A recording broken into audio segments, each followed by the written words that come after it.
Good day, everyone. For Telesur, I'm Cody Weddle in Caracas, Venezuela. We start today in Nicaragua. That is where work has begun on a new canal linking the Atlantic and Pacific Oceans. The 278-kilometer waterway will be longer, deeper, and wider than the Panama Canal. Nicaraguan President Daniel Ortega says it will mark a new phase for the country. I can say to our Latin American and Caribbean brothers that this project is moving, and now we have a new stage. It is a project that belongs to Nicaragua, its people. It belongs to our America and belongs to the world. And we're able to start this off with a meeting of two people, the glorious Chinese people with the glorious people of Nicaragua. We have found with the passage of time, we go on with the passage of history.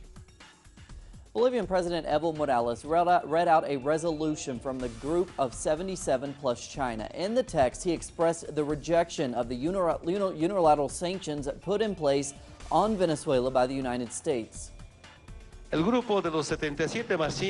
Group of 77 plus China expresses their rejection of the unilateral sanctions imposed by the U.S. government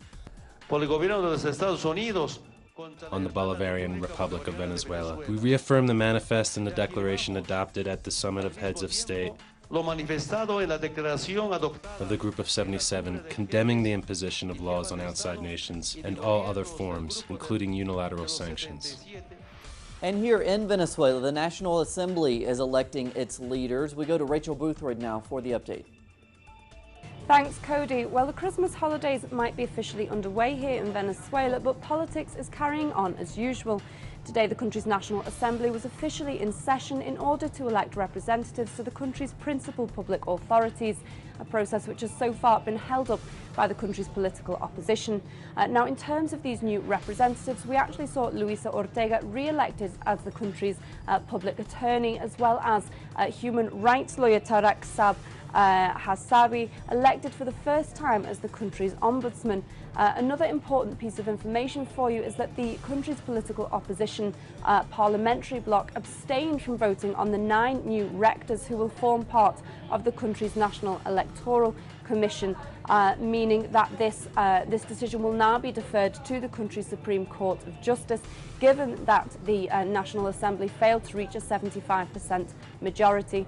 The Venezuelan government has labelled this as yet another attempt by the Venezuelan political opposition to undermine the country's democratic process. I'm Rachel Boothroyd reporting for Telesur from Caracas, Venezuela. And thanks to Rachel. Moving to Honduras now. The presidents of the 4 parties that currently make up the opposition expressed their unity in stopping President Juan Hernandez from holding on to power. Now, they claim that his attempt at re-election is unconstitutional and even an attempt at a dictatorship. Here's Gerardo Torres. Former President Manuel Zelaya of the Libre Party, former presidential candidates Mauricio Villeda and Salvador Nasralla of the Liberal and Anti-Corruption Party, and Guillermo Valle of the Social Democrat Party, presented an opposition coalition in Honduras that will try to stop President Juan Hernandez.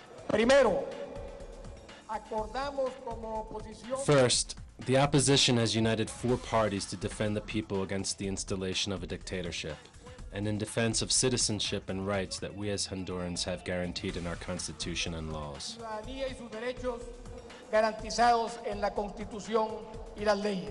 The Libre Party has been urging for the creation of a coalition against the ruling party for a year now, and their insistence has finally succeeded. In the document, we make it clear that we're going for a plebiscite, a referendum and a popular consultation, and that the other parties accept it. That is good. Time has convinced them. The dictatorship has convinced them. The 4 parties represent 70% of the vote against 30% of the ruling National Party.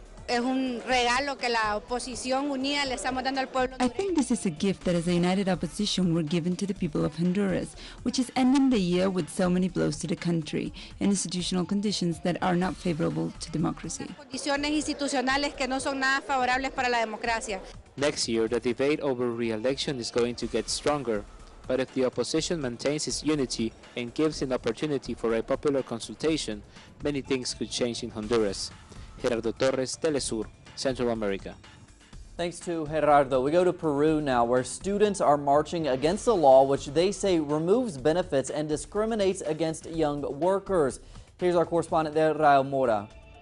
A second mass march has taken place in Lima this Monday in protest against the special labor regime for youth approved by Congress and signed by the President last week. The Minister of the Interior declared that 8,000 police officers were going to be deployed to the march. We are all demonstrating against the violation of the labour rights of all workers. It does not benefit us. It simply removes our compensation for the length of service and our insurance. It is unfair for the youth which now wants to enter the labour market. How can they cut everything like that? The march is taking place only 4 days after the police violently attacked the peaceful protesters with tear gas and batons, and organizers like Luis Esparza say that they won't stop until the law is repealed. This has been organized again, as you can see, through social networks, by people who participate in them, young people from 14 or 15 years old to past 30. In essence, we have mobilized because of the anger at what happened in the last march. Law has lost the support from most political forces except for the President's party, and those who originally opposed the law are calling for a special session of Congress to immediately stop its implementation. Reporting from Lima, Peru for Telesur, Rael Mora. In Greece, lawmakers have failed to reach the needed votes to elect a new president in a second round of voting. It leaves Prime Minister Andonis Samaras in need of another 12 votes in the final round next week to avert the threat of a snap general election. Now, it also creates an opportunity for the left-wing Syriza party, which wants to roll back the austerity policies of recent years.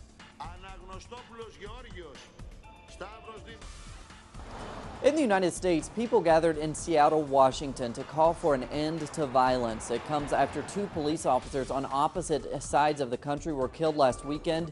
Demonstrations to protest racist police killings have also continued throughout the country.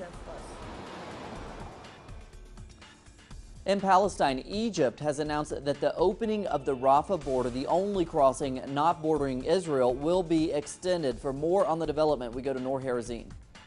Egypt decided to expand the time of opening the borders and opened Rafah border today for the 3rd day in a row, allowing more Palestinians to leave the Gaza Strip into Egypt. However, meanwhile, officials are trying to expand this period even more to allow other hundreds of the people here in Gaza to leave the Gaza Strip to Egypt for treatment or also to study. Meanwhile, in the West Bank, the Israeli forces delivered demolition orders to several homes in the West Bank and East Jerusalem. Thanks to Noor. The raspy-voiced Grammy-winning singer Joe Cocker has died at the age of 70 after a battle with lung cancer. Now, Cocker was best known for his cover of the Beatles song "With a Little Help from My Friends" and "You Are So Beautiful." The Sheffield-born singer had a career spanning more than 40 years. Cocker's agent called him, quote, simply unique. Sir Paul McCartney called Cocker a, quote, lovely guy who brought so much to the world.